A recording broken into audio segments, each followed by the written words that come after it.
السلام عليكم ورحمة الله وبركاته. الحمد لله والصلاة على نبيه أما بعد فأعوذ بالله من الشيطان الرجيم. بسم الله الرحمن الرحيم. يا أيها الذين آمنوا لا تأكلوا أموالكم بينكم بالباطل. وقال الله تعالى يا أيها الذين آمنوا لا تقنطوا من رحمة الله. মহান আল্লাহ পাক রব্বুল আলামিন পবিত্র আল কোরআনে ইরশাদ করেন, ইয়া আইয়ুহাল্লাযীনা আমানু, হে ইমানদারগণ, হে ইমানদার নরনারী, লা তাকুনাতু মির রাহমাতিল্লাহ, তোমরা কখনো আল্লাহ পাক রব্বুল আলামিনের রহমত থেকে নৈরাশ হয়ে না।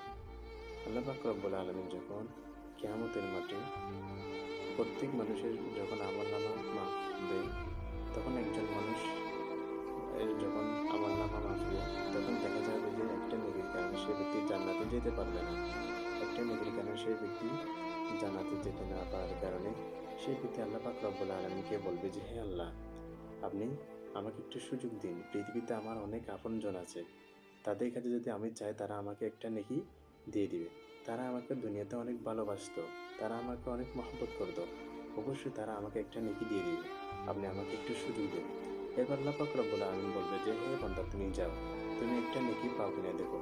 তখন সেই ব্যক্তি যখন তার স্ত্রীর কাছে আসবে, তখন বলবে যে, হে আমার স্ত্রী, তুমি আমার অনেক আদরে, তুমি আমার অনেক আদরে, আমি তোমাকে ছাড়া কখনো কোনো কিছু খেতাম না, তুমি আমাকে অনেক মহব্বত করতা, আমিও তোমাকে অনেক বেশি মহব্বত করতাম। আজ কিয়ামতের মাঠে এসে আমি একটা নেকির কারণে বেঁচে গেছি, তুমি আমাকে একটা নেকি দিয়ে দাও, যার কারণে আমি আল্লাহ পাক রব্বুল আলামিনের কাছে একটা নেকি দিয়ে আমি জান্নাতে যেতে পারবো। তখন তার স্ত্রী তাকে অস্বীকার করবে, বলবে যে, আমার মা বাবা আমাকে বিবাহ দেয় না, তুমি আমার স্ত্রী হবা কেমনে? তখন তার স্ত্রী তাকেও স্বীকার করবে।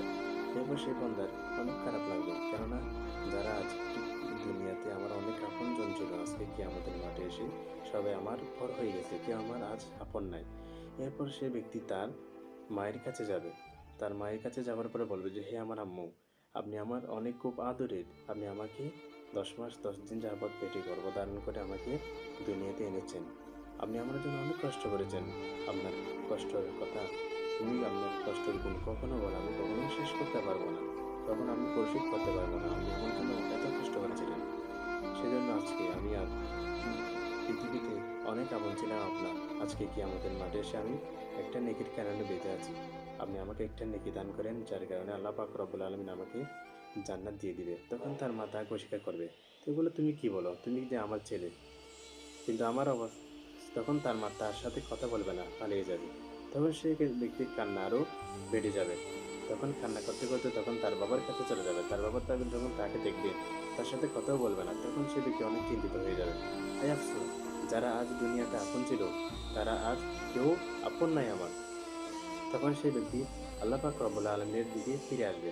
তখন আল্লাহ পাক রব্বুল আলামিন তাকে বলবে যে, হে আমার বন্ধু, তুমি কি একটা নেকি পেয়েছো? তখন বলবে, হে আল্লাহ, তারা সবাই দুনিয়াতে আমার সবাই আপন ছিল, আজকে কেউ আমাকে একটা নেকি দিচ্ছে না। তখন আল্লাহ পাক রব্বুল আলামিন তাকে বলবে যে, হে আমার বন্ধা, তুমি কি জানো না আমার একটা নাম রহমান, আর একটা নাম রহিম, আর একটা নাম রাহিম, আর একটা নাম গফফার। আমি অনেক বড় দয়ালু, আমি অনেক বড় মাফ করনেওয়ালা, আমি অনেক বড় ক্ষমাশীল, আমি অনেক বড় দয়ালু। আমার এই প্রশংসাগুলো দেখিয়া, এই নাম সিফতের জাতের দিকে তাকিয়া আমি তোমার জিন্দগির সমস্ত গুনাহ মাফ করে দিলাম, আমি তোমাকে জান্নাত দিয়ে দিলাম।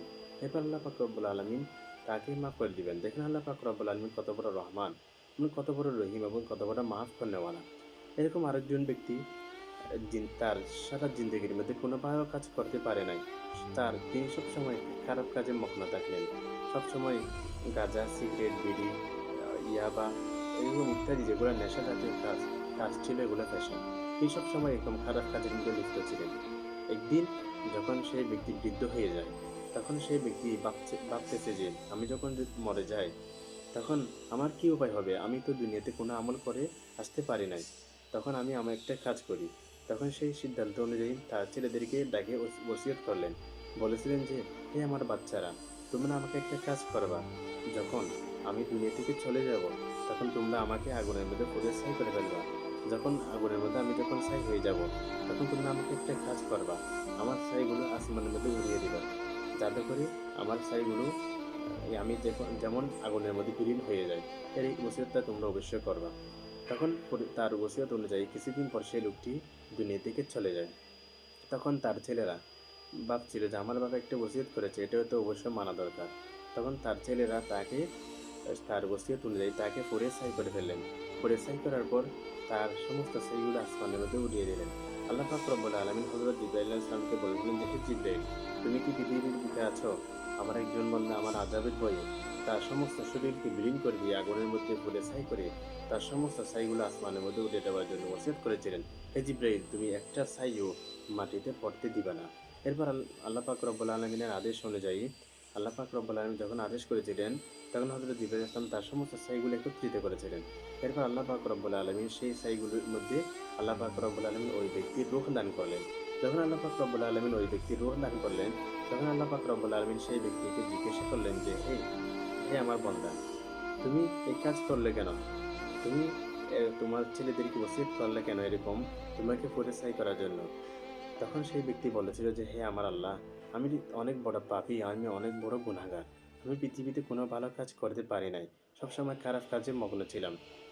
সেজন্য আমি যখন পৃথিবীতে চলে যাব, আমি মহান রব্বুল আলামিনের দরবারে এসে আমার চেহারাটা আপনাকে কিভাবে দেখাবো?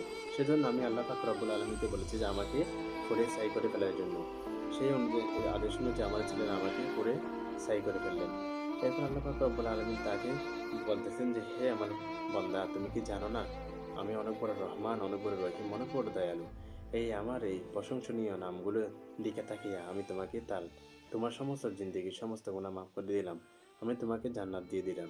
এরপর আল্লাহ পাক রব্বুল আলামিন তাকে জান্নাত দিয়ে দিলেন। দেখেন আল্লাহ পাক রব্বুল আলামিন কত বড় রহমান এবং কত বড় রহিম। কিয়ামতের মাঠে আল্লাহ পাক রব্বুল আলামিন তিনজন ব্যক্তিকে ডাকবে। ডাকার পর বলবে যে, হে মুমিন বান্দারা, তোমরা জাহান্নামে চলে যাবে। তখন একজন ব্যক্তি খুব দ্রুত দ্রুত দৌড়ে চলে যাবে। আরেকজন ব্যক্তি সামনে একটা কদম মারবে। আরেক কদম সামনে দেওয়ার সাথে সাথে মহান আল্লাহ পাক রব্বুল আলামিনের দিকে তাকিয়ে থাকবে। এরপর তৃতীয় জন ব্যক্তিকে যখন বলা হবে, তুমি জাহান্নামের দিকে